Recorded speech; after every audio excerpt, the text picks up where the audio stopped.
വാഹനാപകടത്തിൽ മരിച്ച ഫുട്ബോൾ താരം പഴയങ്ങാടി അധിയടത്തെ കെ.വി. നീരജിന് വിട നൽകി നാട്. ഓൾ ഇന്ത്യ ടൂർണമെന്റുകളിൽ ഉൾപ്പെടെ ഗോൾ വലയം കാത്ത മികച്ച ഗോൾ കീപ്പറായിരുന്നു നീരജ്. കഴിഞ്ഞ ദിവസം പിലാത്തറ മണ്ടൂരിലുണ്ടായ അപകടത്തിലാണ് നീരജ് മരണപ്പെട്ടത്.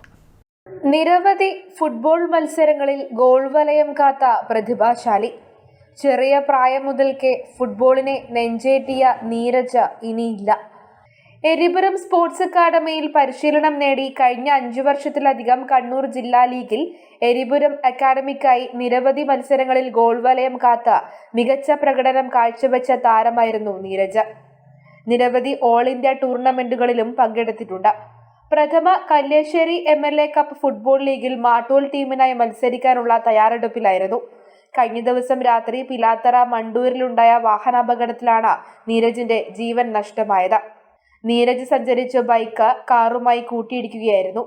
പരിയാരം ഗവൺമെന്റ് മെഡിക്കൽ കോളേജ് ആശുപത്രിയിൽ എത്തിച്ചിരുന്നെങ്കിലും രക്ഷിക്കാനായില്ല.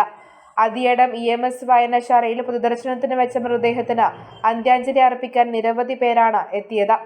കഴിഞ്ഞ 5 വർഷമായി കണ്ണൂർ ജില്ലാ ലീഗിൽ അദ്ദേഹം എരിപുരം സ്പോർട്സ് അക്കാദമിക്ക് വേണ്ടി കളിക്കിറങ്ങിയ കൂടാതെ ഒട്ടേറെ ഇന്ത്യൻ ലീഗുകളിലടക്കം മത്സരിച്ച ഒരു വ്യക്തിയാണ്. എരിപുരം സ്പോർട്സ് അക്കാദമിയെ സംബന്ധിച്ചിടത്തോളം തീരാ നഷ്ടമാണ് എന്ന് എടുത്തു പറയാതിരിക്കാൻ പറ്റും. M. വിജിൻ MLA, മുൻ MLA TV Rajesh, K. Padmanabhan, Eripuram sports academy ഭാരവാഹികൾ, സഹപ്രവർത്തകർ, കായിക പ്രേമികളും അന്തിമോപചാരം അർപ്പിക്കാനായി എത്തിയിരുന്നു.